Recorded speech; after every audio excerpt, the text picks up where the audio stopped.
now like to invite Frank Lauterbach, the brother of Jürgen, to come forward and say a few words on behalf of the families.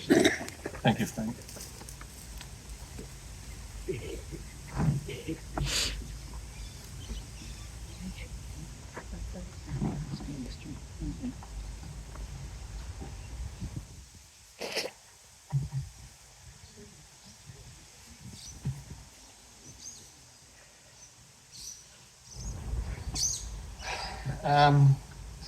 This is the first time I haven't got a typed out prepared speech. Late last night I got an SMS that Juliana Rawcliffe passed away suddenly, which changed the whole mood. She was sick for quite a while, but her daughter said it was a sudden death, and so a bit of a change. Also, I'd like to thank GM3 for doing this, especially Anthony. He's so helpful. The council for cleaning the place up, even pressure cleaning the pathway and the memorial. The Appin kids, a bit emotional. Really, I don't deal well with death of someone that I'm close with. Ever since my brother, I get triggered. Thank Judy for your speech, the Mayor. A person that's forgotten and is not mentioned, and should be from now on, I'm going to fight to make so, is Robert Munro. Robert Munro died in the Appin Mine in 1985. A shuttle car accident. He was squashed, apparently, something like that. And he's should be part of this memory too. He died on the job. I represent a group of survivors, of seven of us. We call the Appin Legacy Group. I'm the advocate for the group. I'm giving my apologies for Mrs. Stats. She came yesterday. She's pretty old and frail and can't handle crowds. And Mrs. Rawlings was going to come today, but she's not well, so I give my apologies for her. Now, I've been seeking the truth for a long time, and a person came forward and told me what really happened at the mine on that night on the 24th. Then I was on a path of a journey to get the evidence to prove what happened. And it's taken me on a long path, and it's taught me how to use AI, it's taught me how to research, it's taught me how to deal with professors, unions, officials, etc. The first proof that I found of what actually happened was at the University of Wollongong. They kept the archives records of the Goran inquiry, 11 boxes. I asked to view it. You have to go into a sealed room because it is archive documentation. And I went to the box that said evidence. All the other boxes were the statements in the court, the transcripts of the court. The 6th page in the evidence box showed that there were 2 miners working at the same time. I couldn't believe what I'd just seen, so I took a photo and I sent a picture to Maya, my sister-in-law, my brother's wife. I said, "Do you see what I see?" And the rest has been a journey. Then I posted on a few Facebook pages for anyone to come forward. And then someone came forward, and like the movie Pike River, and I met the 2 ladies that the film is about, the Pike River disaster. We met them up in Maitland in May. Anna and Sonia, they're like me. The 2 of them fought for the truth and still fighting at Pike River. If you don't know Pike River, 29 men were killed by a mine explosion by the manager who worked for BHP for 24 years. And he was a manager here at Appin in the 90s. Peter Whittle is his name. He manages a retirement village down in Wollongong at the moment. earning $340,000 a year. The guy had 13 charges against him and paid a bribery of $3.2 million in New Zealand, and they dropped the charges.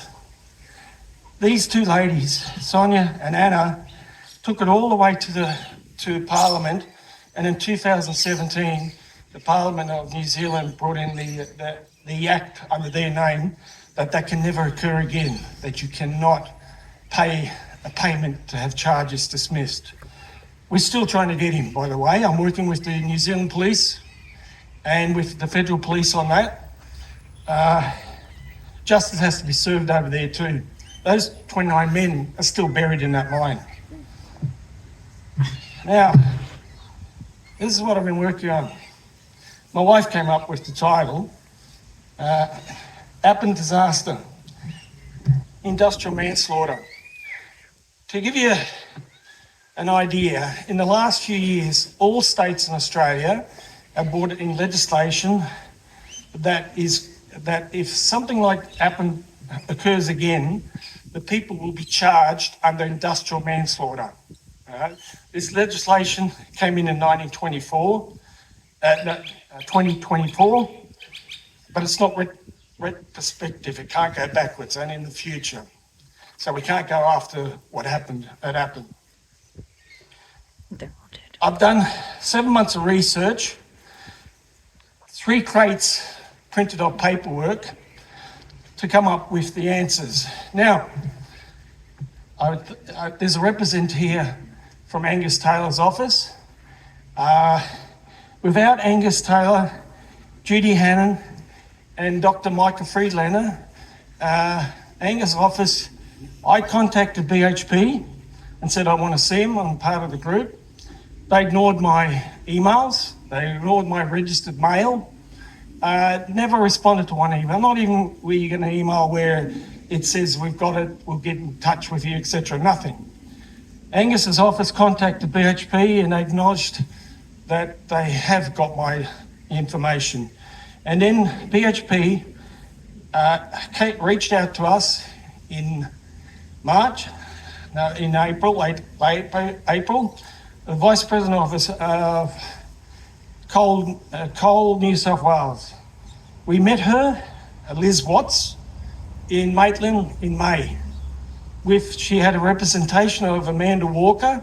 Amanda Walker represents Stephanie Wilkinson, who is the Chief Legal Officer for BHP. BHP don't sub out lawyers anymore, it's all in-house. So we had a meeting with them, we presented the crates, we presented the diagrams, we showed the proof, we showed police photos, because I've got everything. I've got 415 photos of the police. I've got the transcripts of both Gorin and Hyatt. I've got the correspondence between the ministers, between the check inspectors, the union, everything. And I showed a map, a diagram from the mine itself, where it shows the cuttings. And there it is on that map that for 3 days, 2 miners were running at the same time. One miner called a Margaretta, the other one called a Joy 10. The mine had no authority to run 2 miners. The airflow was just enough for 1 miner. Now, the cuttings, the gas that gives off in this is very gaseous here, gives off 1.5 cubic metres of methane per minute. Now you've got 2 miners running at the same time. The airflow hasn't increased, so you've got a problem. You've got a gassy mine. What actually caused the explosion, I found the proof that Hyatt was trying to, in his report, he said that the explosion was at Mr. Rawcliffe. Now, this is an honour now of Juliana and Robert Rawcliffe. When the hearing was on first, the prosecutor, first they went after the electrician who repaired the fan, and that traumatised him badly. That electrician committed suicide, by the way. Then they went after Mr. Rawcliffe, that he caused the explosion. Mrs. Rawcliffe, with little money that she got, hired a barrister to represent her husband. It's all documented, all the transcripts, statements, etc. And the barrister was a very smart operator. He basically said, if you go after Mr. Rawcliffe, he's had a fantastic record. He never had a write-up, he never did something against the rules, etc. You go after him, we go after all management.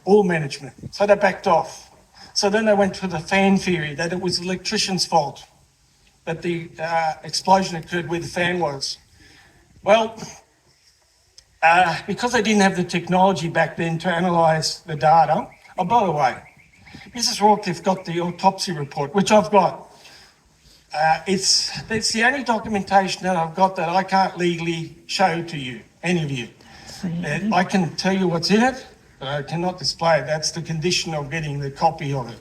The autopsy report has everything, the blood, the sugar, everything, the whole of the body.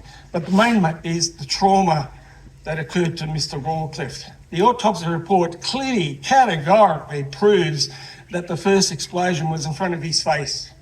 Now, I'm not going to describe what happened to his body here and now, but the proof was there. He was trying to break the vent tube. There's a wedge there, he had a steel wedge. That steel wedge went up into his body. It fell on the first explosion.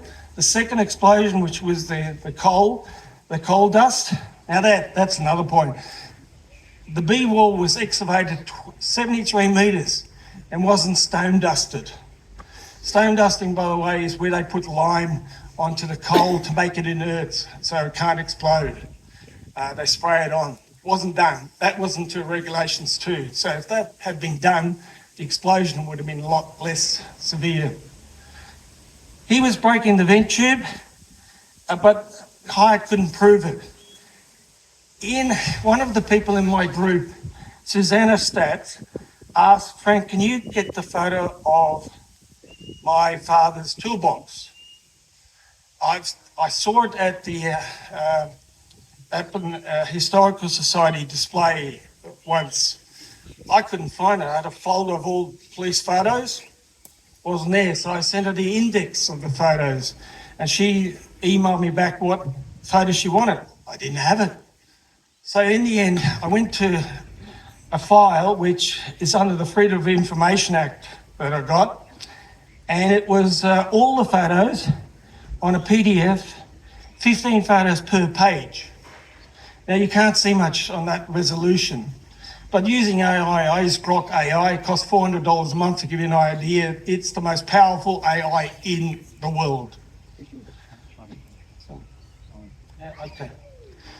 14 men died, okay? This took me 47 years to get here. I found the hammer in those photos. It took a lot to rebuild it. So it proved that what he was doing, that he was trying to break the vent when the explosion occurred.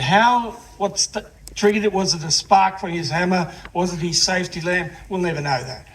But the first explosion was where Rawcliffe was, not where the fan was. So I'm not going to go into more details because my time's up. But this is 160 pages. This is what they call a paper. This is now going to be submitted to the State Library, the Federal Library, to organisations, etc. It has everything what actually occurred. So the truth has come out. But the main thing I want to get across today, because of Mrs. Rawcliffe's death and that, it categorically states that Mr. Rawcliffe was trying to save the situation. He was like a hero in the situation. He was not to blame. And that's what we should remember today. Thank you, folks.